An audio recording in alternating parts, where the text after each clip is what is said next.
Hi everyone, I am Claire Harrison from the Nova team, and I'm just coming on here again just to start to get you all excited about Nova, which is only it's a week and a bit away now. So we're starting to get ready for all of you coming up to Teesside if you're not in the area already. Looking forward to people coming from all over the place. We have sold loads of tickets already, but if you haven't got a ticket, you want to get over to Eventbrite and search for Nova UK in Teesside and get your tickets booked in for the 6th of June. It promises to be a very exciting day. We've got amazing speakers, we've got prophetic speakers, we've got teachers, Bible teachers, we have lots of artists this year. And this year, for the first time, you can order some food as well. So we won't leave you all day starving and finding, hunter gathering your own food outside the church somewhere. So I'm really excited today to be chatting to Jonny Ferguson, who is a great friend. He and I go back probably about 6 or 7 years. And yeah, I've just loved getting to know Jonny and Amy and that little family. Jonny is in the Northeast here, so he's kind of part of my regional friends and networks. And I like to just hear what other people are doing around the region and just build those kind of networks. I think it's really rich. I think it's really grounding as well. To hear what other people are experiencing and what God is saying to other parts of our region, and other movements, other types of churches. So I'm very excited that you will hear from Jonny this year at Nova. So, Jonny, I need to stop talking and just let you introduce yourself because I can just keep whittering on. So, tell us a little bit about where you're from, what you do, and then we'll just sort of take it from there. Yeah, sure. Well, I mean, firstly, thank you so much for for having me and for including me in your world and everything that you're doing. I think from the first time that I met you I think it was like in a living room or something like that. Yeah, Just instant, at least on my end, instant connection. And yeah, yeah. you and Warren are people who I greatly admire and love what you're doing with this space in Nova. So just yeah, I'm really honored to be part of it. Yeah, as you say, from the Northeast, kind of born and raised. Um, I currently pastor Hillsong Church in Newcastle. So I've been part of the team there. I've been on our staff. I worked out 16 years, which Wow. is a You must have fairly been good, about isn't it? 16 when you started. I'll take that. Not quite. Um, but yeah, no, came on our staff in 2010 and done various things. And then the kind of big turning point for Amy and I was 2020 when the founding pastors moved to Canada, and I was the assistant pastor for quite a long time, and Mhm. then we were asked to take on the leadership of the church. And so the last sort of 6 years has been a bit of a roller coaster. I don't think it's any secret. Our movement has been through a moment of refining and like a lot of places, but I think that it was very public. And so there's been a lot to navigate and just a lot of responsiveness to the Lord and stuff like that. And so we've just tried to do the best that we can Mhm. to really just create a dwelling place for him, for his presence. And it's been such an honor to kind of lead the church for the last 6 years or so. And obviously Duncan's done that journey with me. He and I, he's one of my best friends in the world, and we've kind of ran together. Obviously, Simon is part of our church, known him for a long time as well, and he's obviously recently taken on one of our locations. So it's kind of cool. We get to be in a few more meetings together these days in London, and our locations meetings and stuff. So that's always fun. But yeah, love what God is doing in the earth in this hour. But I mean, obviously, I'm biased, but I think God's doing something special in the northeast of England. Yeah. And so it's yeah, I love being part of it. Yeah, yeah, I would agree. I think God is doing something really powerful in the Northeast. We're in Teesside. So Jonny, for those of you that don't know, he's about maybe 45 minutes north in Newcastle.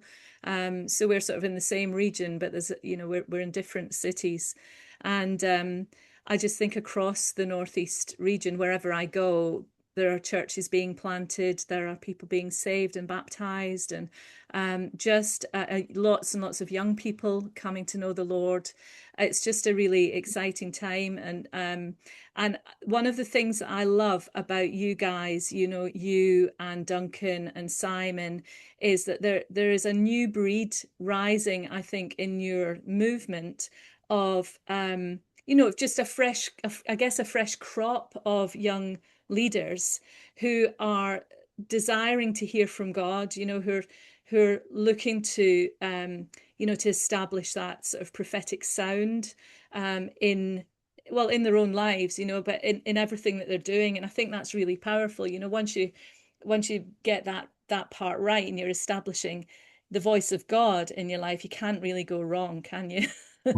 um No, you're right. You're right. And I think as well, like, of like I said, there's been lots changed now in our movement and stuff, and we had some new national leaders come in, mhm. maybe 2021, something like that. Tim and Nicola, who are, aside from my, bosses, they're dear friends as well, and just the permission that they've given to really pursue and Mm. seek God. And I mean, Nicola, as you know, like comes from a pretty strong pedigree. Her mum, Rachel Hickson, is, a very respected lady when it comes to the prophetic, and Yeah. was worked with Reinhard Bonnke for a lot of years and stuff. And so it does feel that like there's just that permission to really pursue the Lord, and whatever that kind of looks Yeah. like, which is it's so refreshing, and we've seen such fruit from that as well. Yeah, that's awesome. It's really good.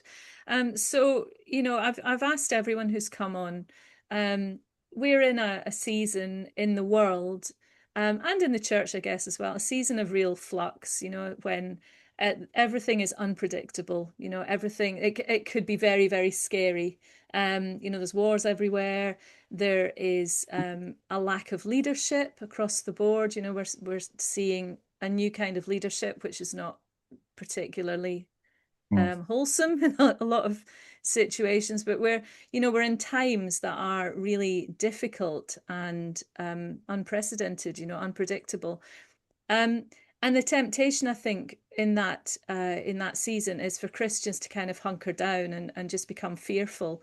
um, but yet, we know that we have a God who it anchors us in those times, and speaks to us very clearly in those times, and sometimes speaks more clearly in difficult times than, or we hear his voice more clearly in difficult times than in times when everything's comfortable.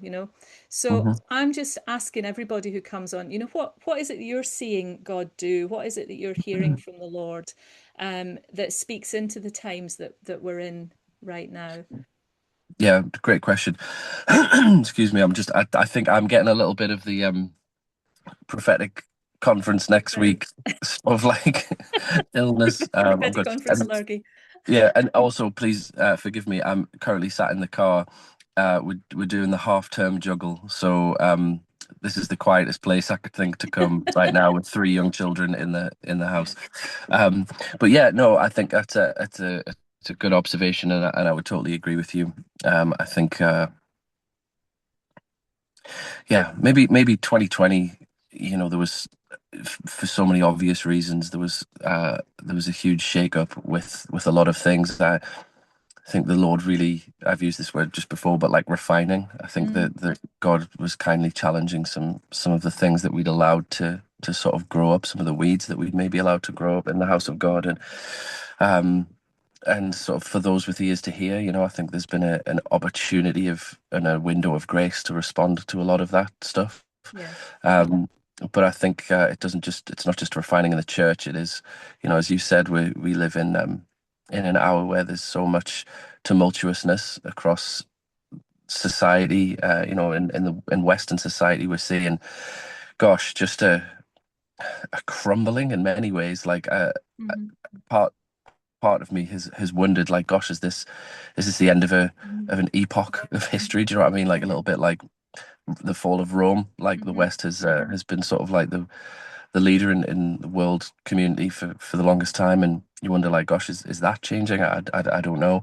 But with it, as you said, it brings a lot of unease, a lot of questions and stuff. And for me, it's, it's never been more evident that a new politician, a new political party, uh, there's not some sort of miracle fix that's going to come in and sort of adjust and renew the kingdom of this world. And I think that's part of the invitation, that we are invited to be citizens of a different kingdom that is not of this world, upon, has a throne upon which sits a king whose Yeah. kingdom is not of this world, and so it's like Jesus is the way, not just a way, not an ideology among many other Yeah. things.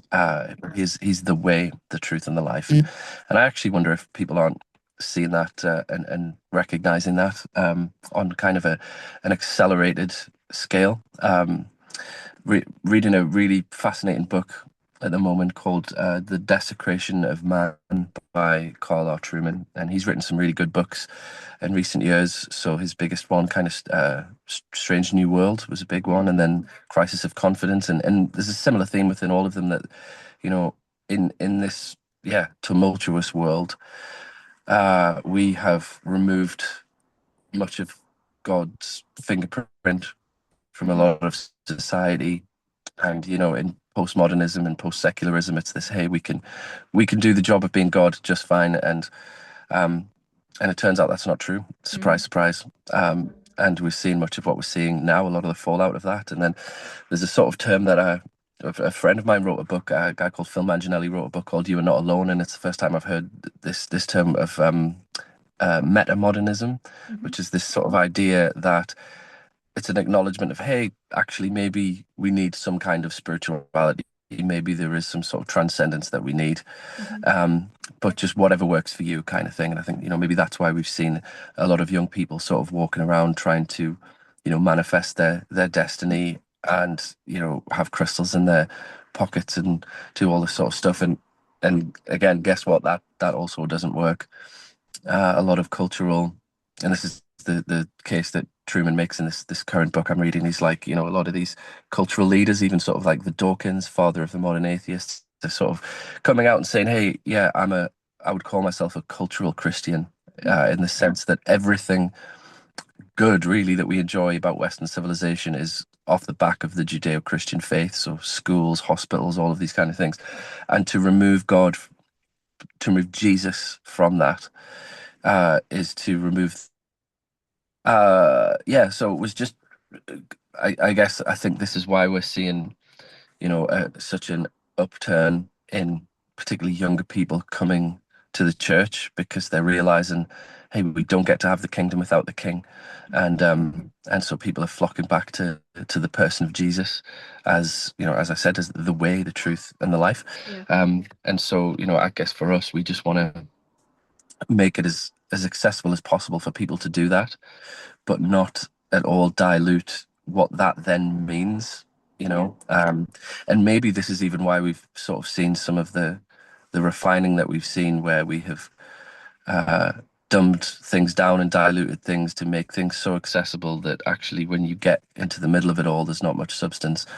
And I think partly, like, that's why maybe a lot of the younger people who are trying to rediscover faith and come to Jesus, they're flooding to the Catholic Church and like the Mm. Orthodox Church, because they're like, what's the oldest thing I can find in such a, flaky society?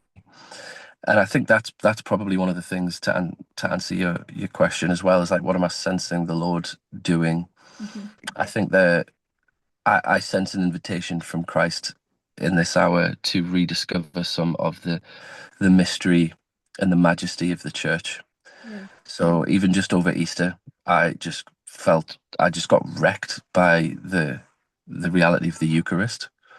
And I just like went on this deep dive and sat in it for a while, and I'm like, gosh, I think there's something here. I don't think this is just a symbol. Hmm. And even in our location, a while ago, just through personal conviction, I was like, and again, I'm not moralizing this at all, but it was just a personal thing. It was like, I'd love us to get back to the cups and the bread, because we for the longest time used the miracle meals, and I get that in terms of especially larger environments and logistics and stuff. But there was something in me. I was just like, I think we're missing something perhaps in eating of the same bread, Hmm. and we do the rip and the dip, so we're not quite in the sort of sharing the cup just yet. But that's always sort of compromise we settled on. But now communion, it takes longer in our services. It's clunkier, but people stand up and they have to put skin in the game and come to the front and be served and be looked in the eye as someone says, "This is the body of Christ Yeah. broken for you. This is the Yeah. blood of Yeah. Jesus shed for you." Um, and I just feel there's something beautiful in that. Even like baptism, things like this, the sacraments. I think there's something about the ancient mystery of the church that we're being invited to maybe rediscover. Particularly, I don't know if it's just my algorithm, but every other thing is like, hey, I used to, because I'm like, it's my birthday on Saturday. I'm about to turn 38, so I'm kind of in that uh, thing where my algorithm's like, are you tired, bloated? Do you need just take these Too mushroom depressing. gummies?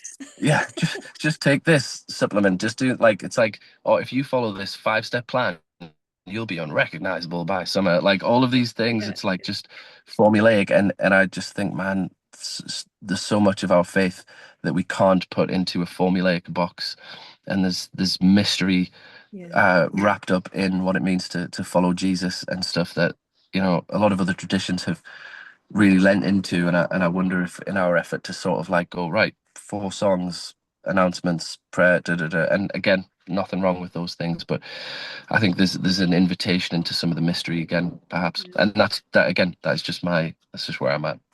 No, I totally agree. I think that's very profound actually. And I think in our, I'm in a charismatic movement as well. You're in a modern charismatic movement. If you don't know what that is, people, that's like the churches that we're in that believe in the gifts of the Holy Spirit. And um but I think we have lost a lot in the name of being seeker friendly, or allowing, making it accessible for everybody. We've maybe dumbed down a few things that we shouldn't have. And actually now we're it's almost like we're in a season of rediscovery of the depth of our salvation, the depth of our covenant with the Lord. When I was growing up, words like covenant were used all the time, which is a sense of that kind of deep connection and friendship with God, and a promise that God's made to you, and a promise that I've made to God. There's a depth of that connection that we maybe have lost a little bit. Um, and it's not because of anything that we've it's not a wrong motivation. Our motivations Mm. have been right to reach the world, but now we're in a different world, and we have to That's good. reach a different world who are looking for authenticity, who are looking for integrity, who are looking for depth, because the rest of the world is so shallow and so, consumer driven and sound bitey. We scroll through TikTok, we scroll through Instagram and get a quick sound bite, a quick quote, motivational quote for the day. But people long for more, because because we're made as spiritual beings, we're made for that connection with God, and it doesn't satisfy.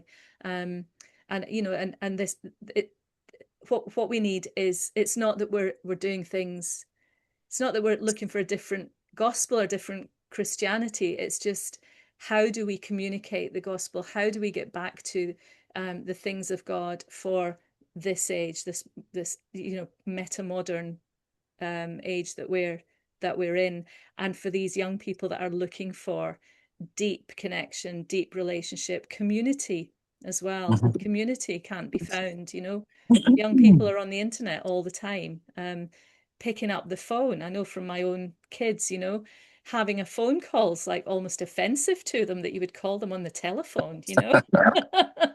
and I see speak. it. I see How it. I rude. see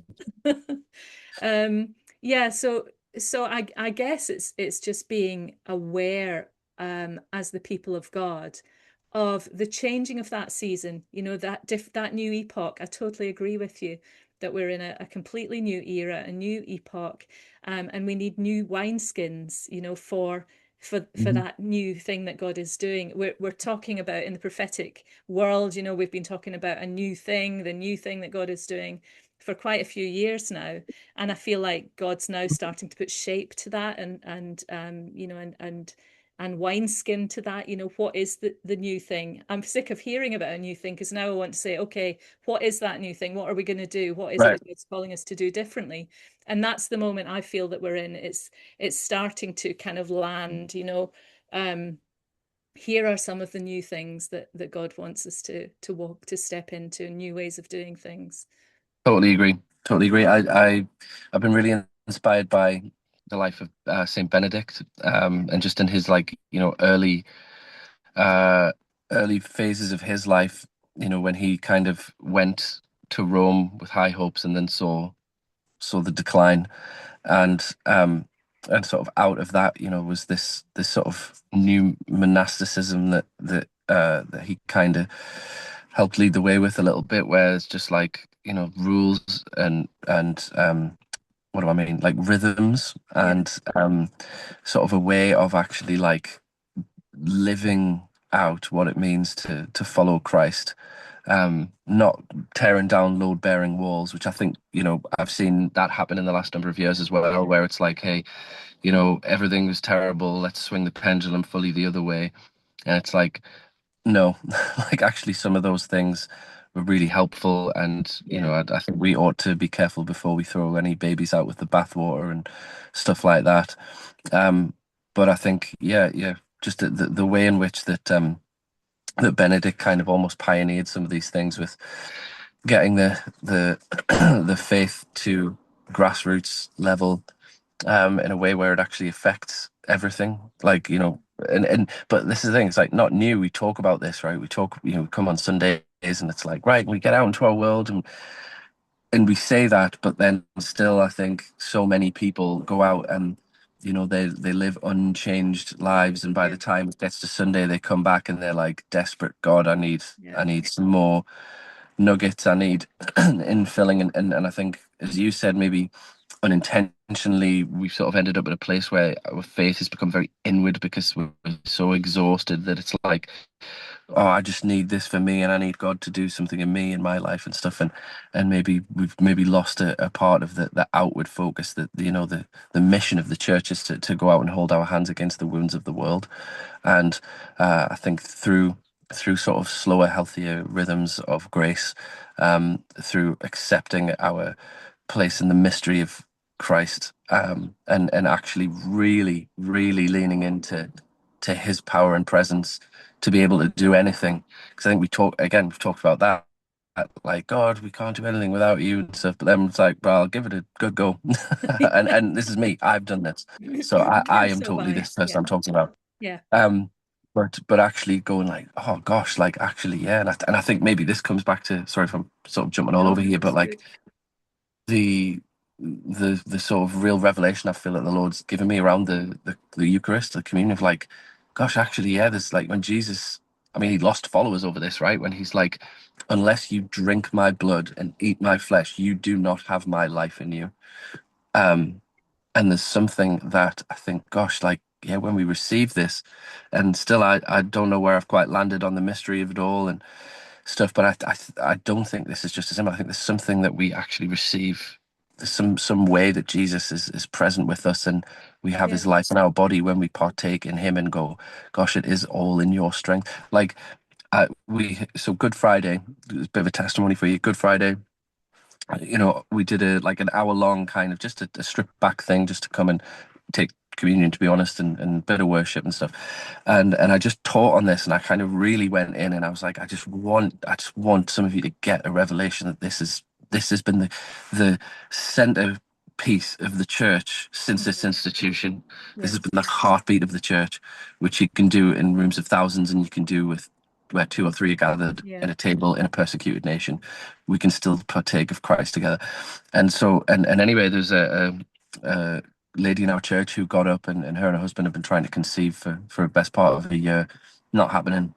And then recently they came to me and told me they were pregnant. And she said to me that it was, Amazing. Mm. she got up, received the Eucharist, and felt something change in her body. Hmm. And when they've done the maths, they reckon that was the day. Yeah. Amazing. And I'm just like, oh, yeah, it's power. He's Yeah. so a friend of mine was hosting a conference in London last week, and he had Michael Koulianos come and speak. Who's Hmm. just, if you listen to him, you just weep. Oh, But yeah. he said he said like it's one thing to be informed, it's another thing to be nourished. Hmm. And so many of our people are walking away on a Sunday informed but not nourished. Oh, And just talking about his body, he yeah. is food. So I just think there's something in that, man. I Yeah. don't profess to know totally where it is, but I think there's an invitation to some of that stuff. Yeah. That's awesome. Wow. I think we could talk for a long time. I just sorry, one last thing. It resonates with what Phil Sanderson was talking about actually. You know, being in that season, what you know, at the beginning of Jeremiah, when God calls Jeremiah and he says, amongst other things, he says, I've called you to tear down, but also to build and to plant.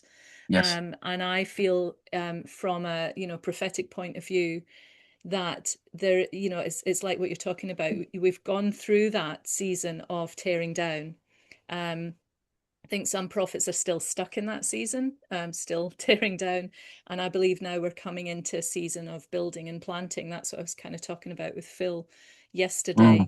Mm. But it's that's what you're talking about, isn't it? It's sort of getting back to these things and not tearing down those load-bearing walls, but starting to build back up.